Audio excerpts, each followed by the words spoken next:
मानधाता के बाद रुख करते हैं बदनावर का, जहां पर मंत्री राजवर्धन सिंह दत्तीगांव की सियासी किस्मत दांव पर लगी है। क्या जीत की बाजी फिर उनके हाथ लगेगी या जश्न कांग्रेस मनाएगी, यह हम जानेंगे बदनावर की बाजी में।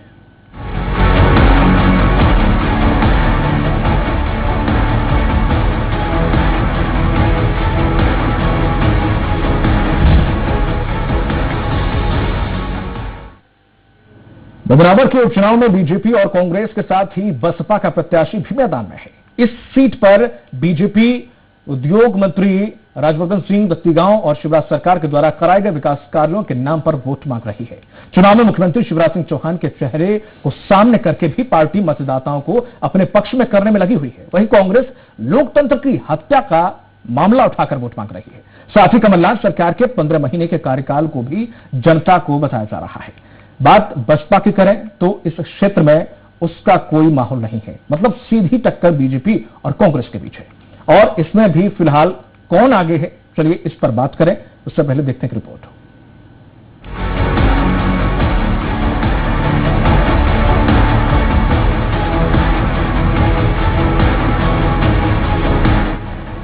सामान्य सीट बदनावर से पहली बार उपचुनाव होने जा रहा है। यहाँ बीजेपी की ओर से राजपूत रॉयल फैमिली से संबंध रखने वाले राजवर्धन सिंह दत्तीगांव मैदान में है, तो वहीं कांग्रेस ने राजपूत समाज के ही कमल सिंह पटेल को अपना उम्मीदवार बनाया है, जबकि बसपा से ओम प्रकाश मालवीय चुनाव लड़ रहे हैं। हालांकि ये फाइट से बाहर माने जा रहे हैं। इस सीट का चुनावी इतिहास देखें तो यहाँ कांग्रेस का दबदबा रहा है।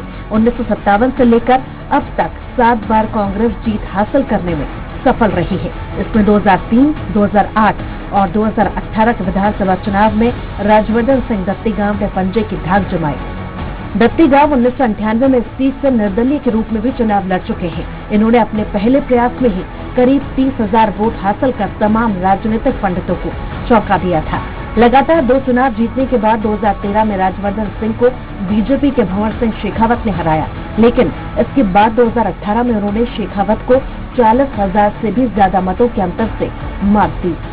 बात जातीय समीकरण की करें तो यहाँ राजपूत मतदाता करीब 35 से 40,000 हैं, पाटीदार 40 से 45,000, वहीं 50,000 आदिवासी मतदाता भी हैं, जबकि 15 से 18,000 मुस्लिम मतदाता हैं। इसके अलावा जाट, सिरवी, यादव, माली, राठौर समाज के लोग भी यहाँ रहते हैं। बदनावर की पूरी राजनीति राजपूत और पाटीदार मतदाता की इर्द गिर्द घूमती है।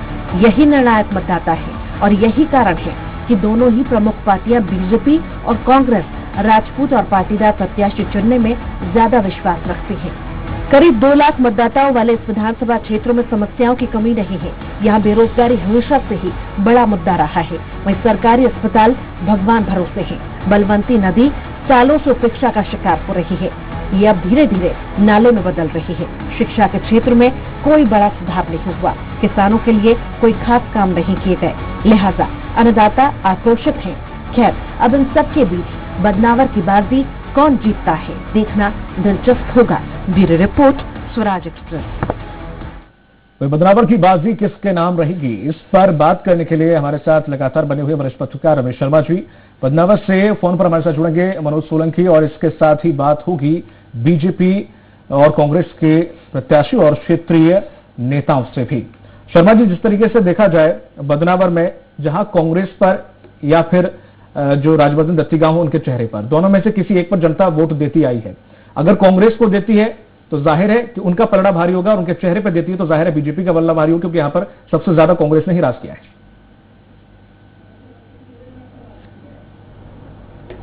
शर्मा जी मुझसे पूछ रहे जी। देखिए, मोटे तौर पर ये मान करके चलिए कि जैसा कि आपने भी कहा कि ये बदनावर का क्षेत्र कांग्रेस का प्रभाव वाला क्षेत्र है, लेकिन इस क्षेत्र की एक विशेषता ये है कि थोड़ा सा ये संपन्न क्षेत्र भी है। यहाँ खेती बहुत अच्छी होती है और ज्यादातर किसान के जो है वो प्रभावित क्षेत्र है। तो अब जो नई पीढ़ी आई है वो रोजगार की तरफ नौकरी भाग रही है, तो एक संपन्न क्षेत्र है। और मोटे तौर पर चूंकि दत्तीगांव जी का व्यक्तिगत प्रभाव भी इस क्षेत्र में बहुत ज्यादा है, और अब वो चूंकि भाजपा से चुनाव लड़ रहे हैं, तो भाजपा का कैडर और उनका व्यक्तिगत वोट निश्चित रूप से, मुझे इस बार ये निश्चित रूप से कांग्रेस की परंपरागत सीट, मतलब कांग्रेस के प्रभाव वाली सीट रही है। लेकिन फिर भी मुझे ऐसा लगता है कि कहीं ना कहीं दत्ती गांव जो है थोड़ा सा 19-20 तो वो भारी पड़ेंगे। और बसपा का जहां तक सवाल है तो मुझे लगता नहीं है कि बदनावर में बसपा कोई बहुत उल्लेखनीय काम वहां पर कम कर पाएगी। लेकिन बसपा के आपके पास लौटूंगा, हमारे साथ मनोज सोलंकी हमारे सहयोगी जुड़ गए हैं। जिस तरह से मनोज जो देखा जाए, जो परंपरा वहां की चली आई है, जो कांग्रेस वहां पर राज करती आई है, क्या उनके दत्ती गांव के जो बैकग्राउंड रहा है या उनके चेहरे पर वोट देती आई है या फिर कांग्रेस को वोट देती आई है, दोनों में फर्क क्या है और जमीनी स्तर पर हकीकत इस वक्त क्या चल रही है? ये आपको बता दूं कि बदनौर की जो सीट है, यहाँ पर 14 बार चुनाव हुए, जिसमें 7 बार दोनों पार्टी चुनाव जीते थी।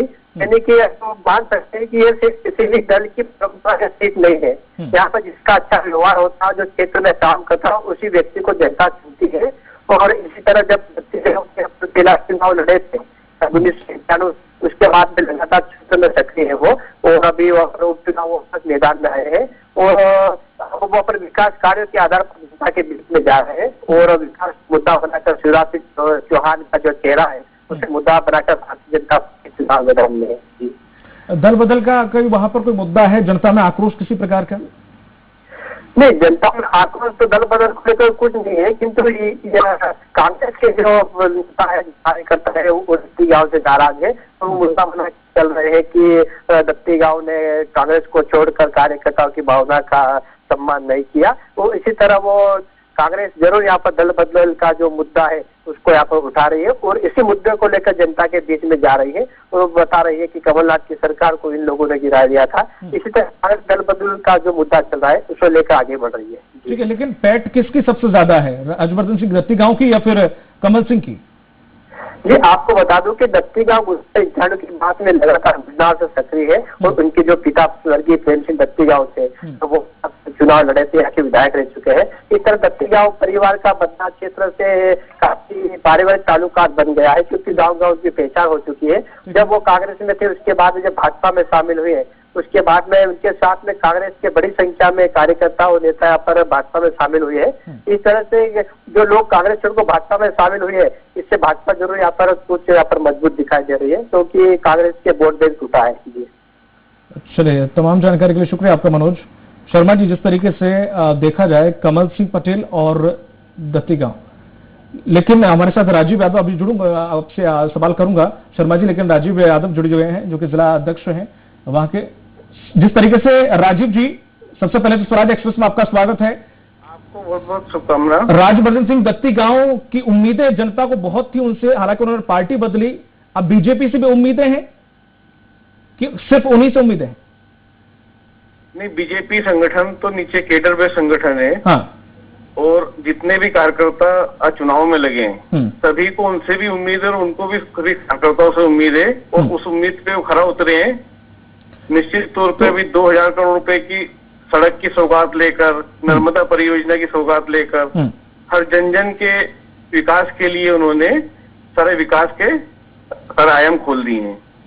ठीक है, राजीव जी हमारे साथ बने रहेगा। हमारे जो वरिष्ठ पत्रकार हैं शर्मा जी, वो भी आपसे सवाल करना चाहे। शर्मा जी, देखिए, मोटे तौर पर दत्ती गांव जी 3 बार वहां से विधायक रहे हैं और ऐसी स्थिति में भाजपा कार्यकर्ताओं ने उनका पूरी ताकत से जीवन भर विरोध किया है।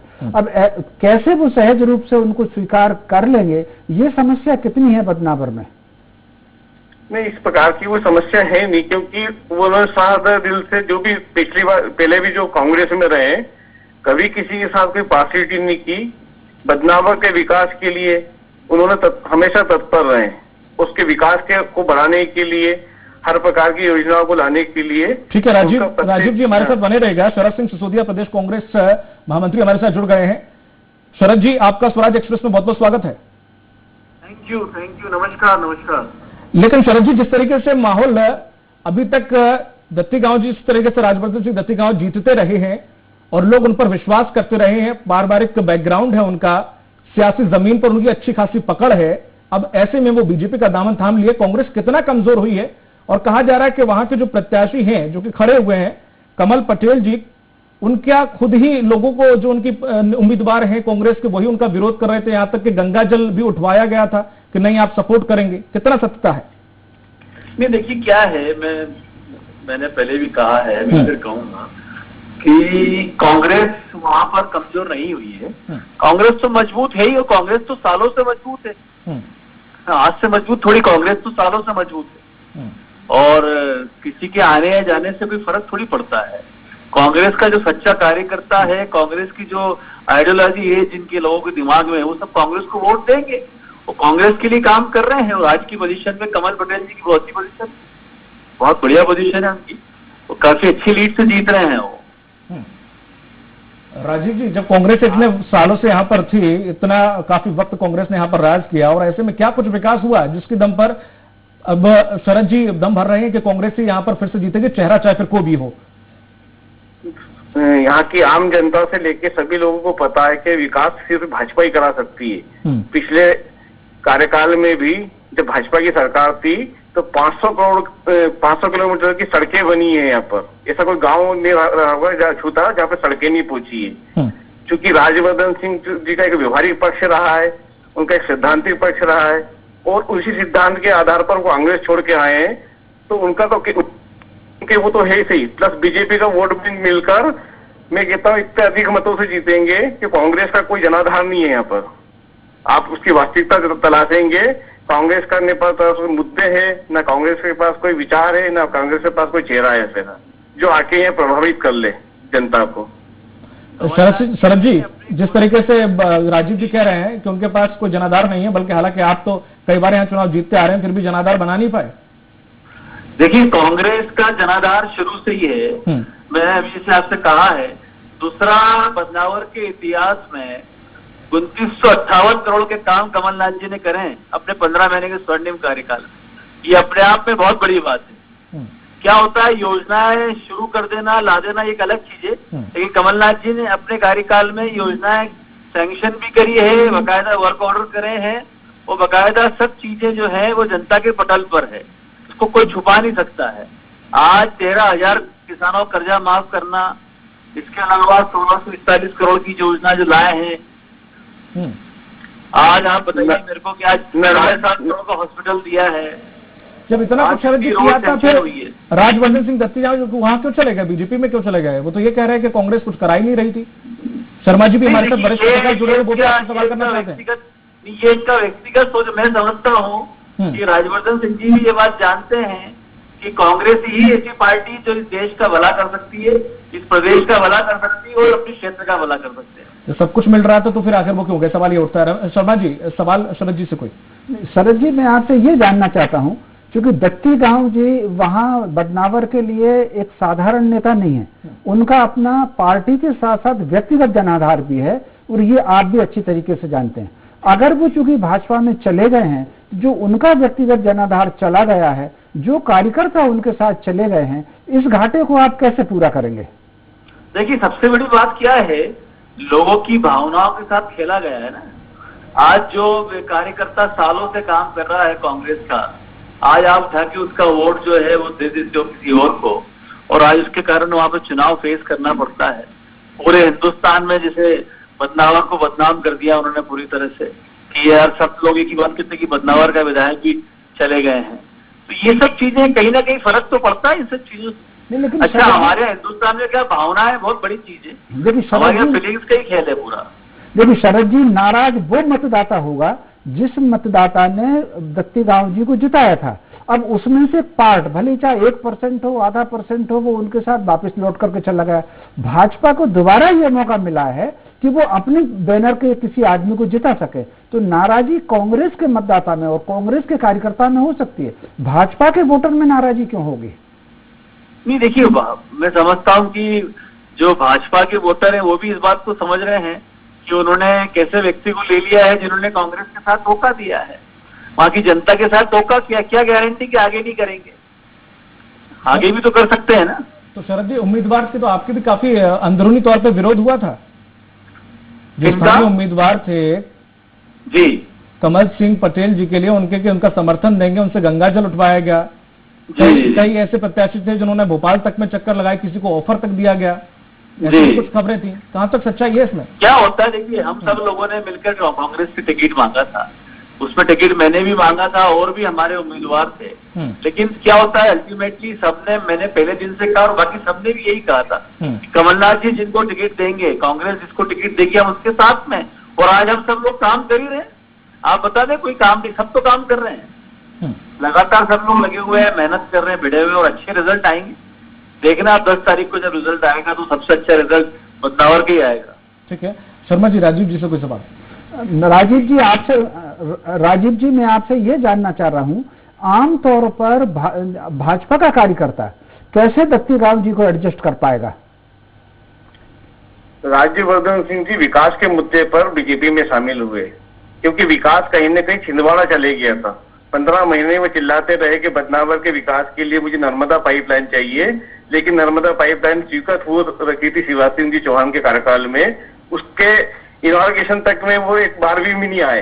यहाँ तक कि कुक्षी गए, उन्होंने व्हाट्सएप उसको किया और कुक्षी में कार्यक्रम किया नर्मदा परियोजना का अलग, लेकिन बदनावर के किसी कार्यक्रम में वो शामिल नहीं हुए कमलनाथ जी। इसी से खफा होकर, क्योंकि जो जितने विकास कार्य हो सकते थे भाजपा के शासनकाल में हुए, और भाजपा के शासनकाल के बाद जो 15 महीने का शासनकाल रहा, निरंकुश व्यवस्था प्रदेश में स्थापित हुई है। उससे खिलाफ जाकर उन्होंने कई बार आग्रह किया, कमलनाथ जी से आग्रह किया कि एक बार बदनावर की धरा पर पधारिए। यहाँ का हॉस्पिटल, यहाँ का स्कूल, यहाँ के कॉलेज, यहाँ का विकास सब छिंदवाड़ा चले गया। जो बजट आता था, जितना भी आप पता करिए, उस दौरान सारा का सारा बजट छिंदवाड़ा में लगाया जाता था। इस दूसरा और बदनावर में बीजेपी का जो कार्यकर्ता है वो विकास चाहता है। विकास के मुद्दे पर, देश के सम्मान के, प्रदेश के सम्मान स्वाभिमान के मुद्दे पर काम करता है। इसलिए पूरे भाजपा का एक कार्यकर्ता और आम जनता भी बीजेपी के साथ है। अच्छा राजीव जी, एक दूसरा सवाल मुझे आपसे ये पूछना, 2018 के विधानसभा चुनाव में बदनावर ने किसान का मुद्दे पर भी प्रभाव डाला था। किसान कर्ज माफी ने बदनावर के रिजल्ट को प्रभावित किया, इसको आपको मानना पड़ेगा। इस बार जो है ये ठीक है कि 2 लाख तक के किसानों का कर्जा माफ नहीं हुआ या 1 लाख तक के किसानों की शर्तें भी बहुत रही, लेकिन अभी जो हाल ही फसल बीमा योजना का जो पैसा गया है, क्योंकि बदनावर किसान बाहुल्य क्षेत्र है, तो वहां पर किसानों को ये शिकायत भी आई है कि फसल बीमा योजना का कई लोगों को तो पैसा मिला ही नहीं है, वो चक्कर लगा रहे, और कुछ लोगों को जो चेक गए हैं वो इतने कम पैसे के गए हैं कि वो उपहास जैसा है। इस नाराजगी को आप कैसे दूर कर पाएंगे और किसान को कैसे समझा पाएंगे? किसान के मुद्दा फिर इस रिजल्ट, इस परिणाम में थोड़ा बहुत ही सही प्रभाव तो डालेगा। जमीनी आधार मुझसे बेहतर कोई नहीं बता सकता, क्योंकि मैं जिला कोऑपरेटिव बैंक का चेयरमैन रहा हूँ 4.5 वर्ष धार जिले, और 15 महीने जब सरकार आई थी तो तुरंत मुझे हटाया गया था इस पद से। किसानों का जो कर्जा माफी की बात है, 100 करोड़ रुपए भी इन्होंने जमा नहीं किए होंगे, करीब 6000 करोड़ की कर्जा माफी केवल धार जिले में थी। जो उपार्जन में गेहूं का तुलना होता था वो 15 महीने के शासनकाल में पता कर लो किसानों ने अपना गेहूं कहाँ बेचा है। जो मुआवजा का पैसा आता था, 500-500 करोड़ रुपए मुआवजा है एक जिले का, उस मुआवजे का पैसा इन 15 महीनों में क्यों नहीं मिल पाया? जो बीमे का जो राशि आनी चाहिए थी, बीमे का जो सर्वे होना चाहिए था, वो सर्वे 15 महीने में क्यों नहीं हो पाया? उसका दुष्परिणाम आज कहीं न कहीं बीमे की राशि नहीं मिलने के कारण भुगतना पड़ रहा है। तो इससे बुरी स्थिति कांग्रेस के समय में जो हुई है उससे कुछ हो नहीं सकती, और प्रत्येक किसानों को पता है ये किसानों की खेती किसानों का क्षेत्र है। प्रत्येक गांव का किसान जानता है कि सोसाइटी की स्थिति क्या हो गई। सोसाइटी आज खत्म हो चुकी है, बैंक आज खत्म हो चुकी है।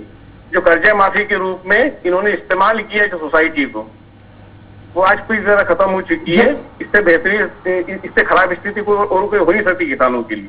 राजीव, जब इतनी समस्याएं थी तो फिर आखिर 2018 में फिर कांग्रेस को क्यों चुना था जनता ने? फिर इन्होंने वचन पत्र में इतने प्रकार के वादे किए थे, हम 2 लाख रुपए का कर्जा माफ करेंगे। कर्जा माफ हुआ क्या? मैं कहा कि 100 करोड़ रुपए जब आए। शरद जी जवाब देंगे, अभी तक आपने कई क्वेश्चन दाग दिए हैं, शरद जी ने एक भी जवाब नहीं दिया। शरद जी आप मौन क्यों है? देखिए, मैं एक बात जानता हूं कि ये बात बिल्कुल फैक्ट है, ये अपन झुटला नहीं सकते हैं। इनके जो मुख्यमंत्री उन्होंने भी कबूल करा, इनके कृषि मंत्री ने भी कबूल करा है कि 26.5 लाख लोगों का कर्जा माफ हुआ है। आज सबसे ज्यादा व्यतीत और सबसे ज्यादा परेशान वो किसान है जिसका 2 लाख तक का कर्जा माफ होने वाला था, और उसके पहले ही सरकार इन्होंने गिरा दी।